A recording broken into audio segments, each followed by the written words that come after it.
All right, let's jump into it this week. God bless you. Thanks for joining. Thanks for coming back to the channel.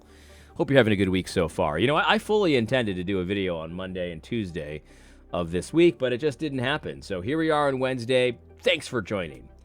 I wanted to do a video about this, about the editor of the Babylon Bee, Joel Berry. He posted a series of tweets the other day that were so hilarious, and I just wanted to talk about them. A lot of people have commented on them, but I've got my own, unique take, as you might think.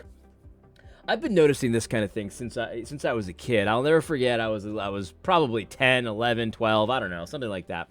And my aunt, who is no longer with us, she graduated from college, and at the she's my father's youngest sibling. So she graduated, and I remember being at the graduation. I was so bored. Graduations are so boring, and especially for a kid. And I remember hearing everyone, get their diploma and stuff like that. And then they announced my aunt's name, and she was so excited. She had her Puerto Rican flag with her. Nobody else was carrying a flag, but she was, and Puerto Rican flag, waving it around, so excited.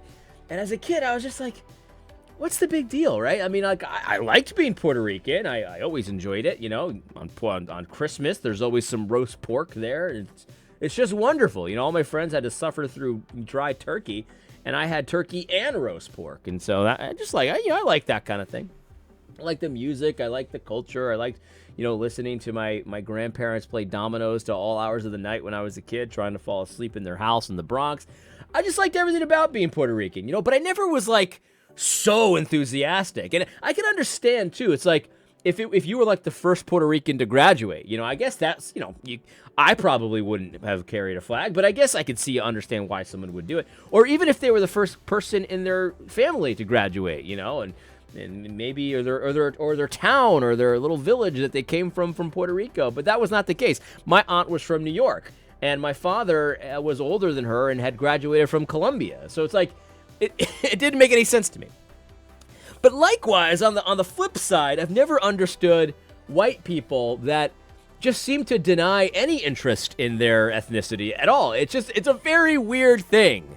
And I kind of got that feeling from Joel Berry. He wasn't really saying anything against whites per se, but he certainly seemed to be appealing to a certain audience. So I wanted to just, kind of go through a couple of different tweets in this. It was like a Twitter. It was like a self-immolation, like a Twitter meltdown. Like it was unforced. Nobody was asking him about this. He just went out there and said, "You want to see some stupid tweets? Here's some stupid tweets." I'm grateful though. It did provide a lot of comedy. Here's what his first tweet said. This is from an article by Pastor Andrew Eisker, from Gab. Here is what his first tweet said. He says, "Unpopular take. Mass immigration could save this country. These are hardworking, mostly Christian and Catholic people coming in. The Democrats immediately want to hook them with welfare and turn them into permanent underclass voting bloc. We could prevent that by assimilating them."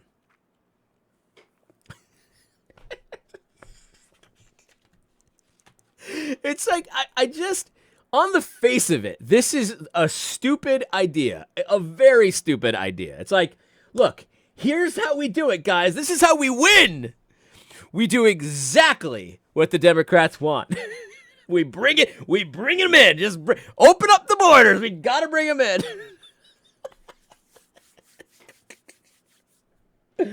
Oh man, it's and these are the people that love democracy, right? They just love, they know democracy works. If we could only just, win those elections, right? But it's very difficult. It's like you just have to really deny reality in order to think that democracy works, and that somehow importing a lot of socialist, country living people because they're Christians is a good idea. It's the very strategy that your opponent is using to win. You should do that because you can win. You just have to assimilate them. What does that mean? What does assimilate them mean? I'm getting too into it. I'm getting too deep into it. But what you got in democracy is you got one party that's promising all kinds of goodies, on the left. This is the left for you. And then on the right, you've got a party that's promising less goodies. So they've got some goodies, but less. And this is how democracy works. Whoever's promising the most goodies over time is going to win. So Joel Berry here is like, that is massive. Let's bring him in. That's how we do it. Except the key. Here's the key that Joel highlights here. This is how we win, guys. We do everything the Democrats want them to do, but we assimilate them. By the way, this is the opposite of an unpopular take. I can't even.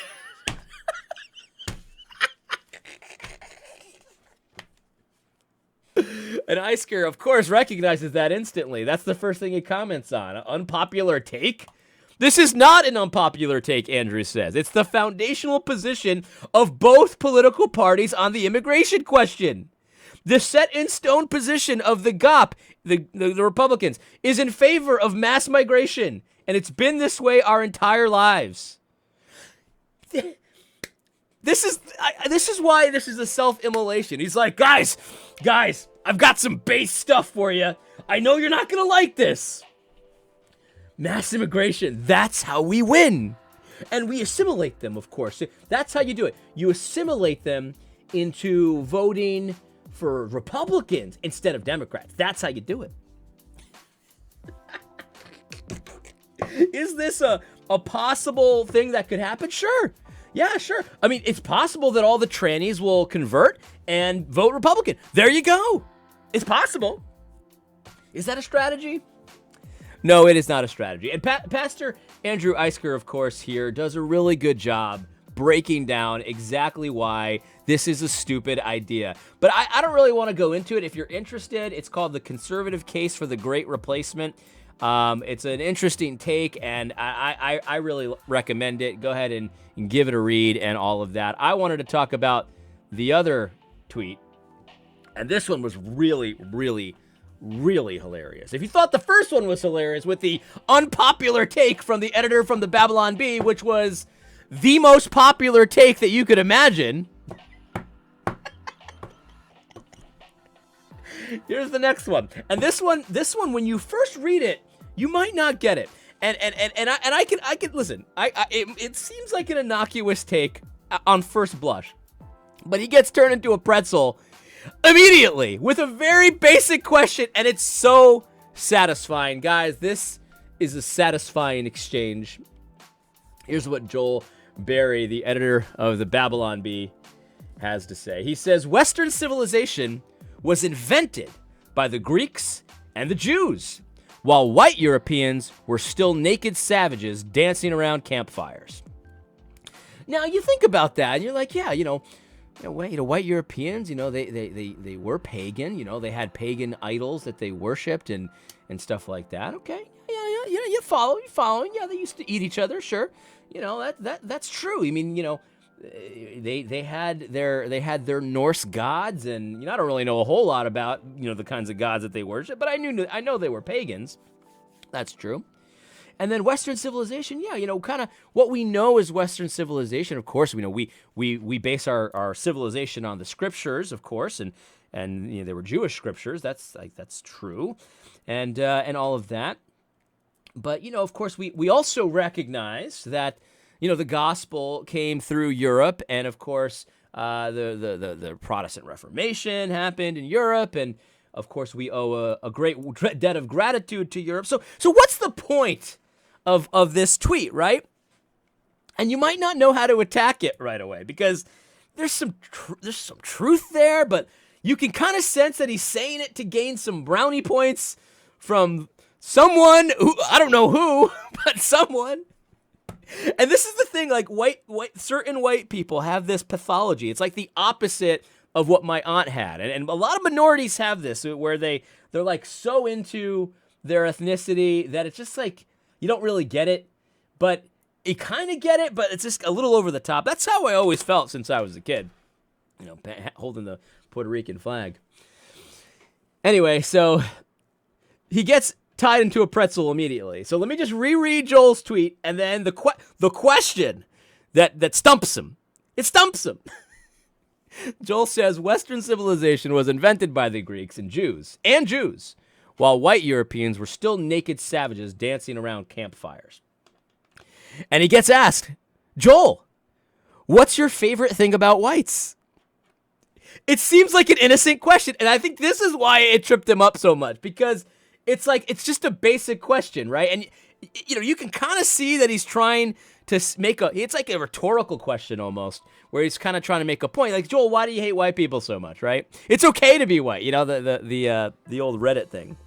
Was that Reddit? No, that was 4chan. It's okay to be white. Yeah, everyone loses their mind when you post a sign that says it's okay to be white. Anyway. So Haunted Backlog here, I don't know who this is, says, what's your favorite thing about whites? And Joel responds, that's a nonsense question. It's like asking what's my favorite thing about people with green eyes. Race is meaningless. Now, have you caught it yet? Just think about it. It's a nonsense question. Race is meaningless. When he's asked, what's your favorite thing about whites? But Joel seemed to understand exactly what race was all about and how it was meaningful when he was making his point about how white Europeans used to be naked savages dancing around campfires, while Jews and Greeks, who I guess aren't white, invented Western civilization. He seemed to understand the racial categories, the ethnic categories, and the importance of them, until he was asked to mention something positive about whites. And then, of course, it's meaningless. Who cares? So when you're trashing whites, everybody knows what you're talking about. But when you're asked to say something nice, all of a sudden it's like, what does white even mean? Who knows?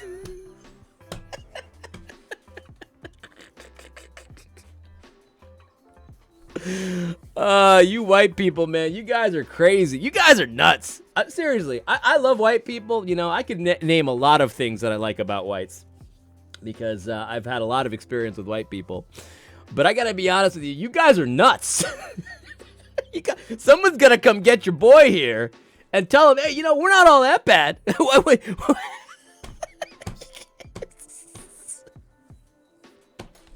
The question is, who's Joel trying to impress here? That's what I want to know. Who is this tweet for? Because obviously it's for someone. It's an unpopular take. It's not an unpopular take.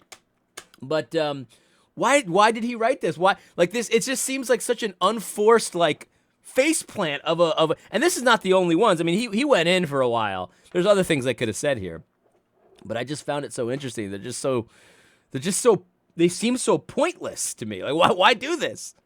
Like, who are you trying to impress? Who are you trying to show that you're not? I'm not like those whites. That's what these kind of tweets are. They're like, I'm not like those guys. You know what I mean? You ever see a church whose like entire marketing strategy is, we're like church, but we're like a different kind of church. You know, basically every church's marketing strategy is like that. You know, we're church. I used to know a church where I used to live. I'm not going to name blast him because he was a nice guy, but it was church but different. And it's like, yeah, but should we really trying to be church but different? Like, is that a good? I don't think a good marketing strategy is like, you know, come be a Christian. Like, all the other Christians stink, but we're the good ones. I don't see that as a good marketing strategy. Oh man, but anyway, so yeah, I don't know. You white people are nuts, man. You guys have these weird pathologies. But again, like I said, you know, Puerto Ricans and minorities, we have our own issues, of course. But you know, this is the thing about ethnicity and race. Is like, I think it's weird to overemphasize it, but I think it's also weird to underemphasize it. Like, there are differences between the ethnicities. Like Puerto Ricans are different than non-Puerto Ricans, right? Puerto Ricans are different than Europeans. We do different things. We value different things. We are, you know, we have different characteristics and things like. There's nothing wrong with that, by the way. There's nothing wrong with that. People are deathly afraid of any kind of difference. That's not like instantly obvious, right? Like physical differences are instantly obvious. I mean, there's a reason why there's a lot of black people in, you know, sports, right? Things like that. There's a reason. There's a reason why that there's a lot of people that have musical talents that are minorities or things like that. There's a reason for all that stuff.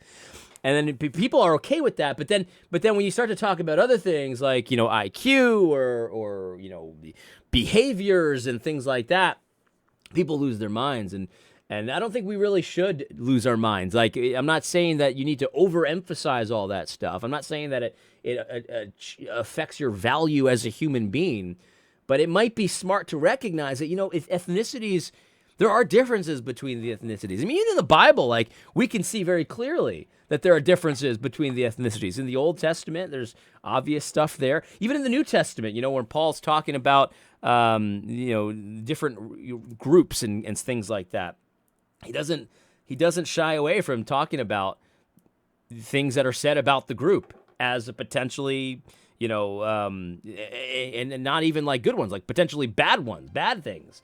What is the, oh man, I should have looked it up, but you know what I'm talking about. So yeah, there's this weird thing. Like, I feel like my advice, you don't have to do what I do, but don't overemphasize it, but don't underemphasize it either. Like, I'm not going to, every time I make an accomplishment, I'm not going to put a Puerto Rican flag on my accomplishment and be like, see, we can do it. That just seems a little weird. But at the same time, like, I'm not going to talk about, like, all the negative things about Puerto Ricans. Like, well, yeah, like, Puerto Ricans haven't done anything good. Puerto Rican, it was the Jews that did the good stuff. And then Puerto Ricans, we kind of rode the Jews' coattail. That's essentially how this Joel Berry tweet reads, and it's like, I guess that there's some truth there, but we also know that the Jews, it wasn't because they were extra special or extra beautiful or extra big or extra smart. It's just because God chose them. It's okay to be God's chosen people, and it's okay that God used Europe in such an amazingly positive way in the history of the world. It's okay to acknowledge that, and it's okay to be white. That's my advice. My ultimate advice for you today is it's okay to be white. In any case, I hope you found this helpful. My favorite thing about whites. Let's see if I can think of something. My favorite thing. I don't know. There's a lot of positive things about whites. I've had a lot of positive experience with white people. My favorite thing about whites, though, maybe mayonnaise. I like mayonnaise. Mayonnaise is a good one. When you think about mayonnaise, it's kind of gross, but when you eat it, it's good. In any case, God bless you. I hope you found this video helpful. Joel Berry, I'm sure he's a nice guy. I never really was a Babylon Bee guy. In fact, I don't even think I've ever shared a Babylon Bee article, maybe once or twice, but I just never really liked it. I never really read it. I don't even think I've ever read a Babylon Bee article. I've read the headlines. That's about it. It's never really my cup of tea.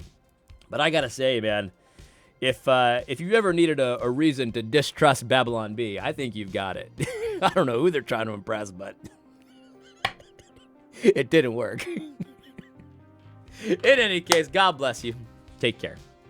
I should end this video the way I normally do. I hope you found this video helpful. God bless.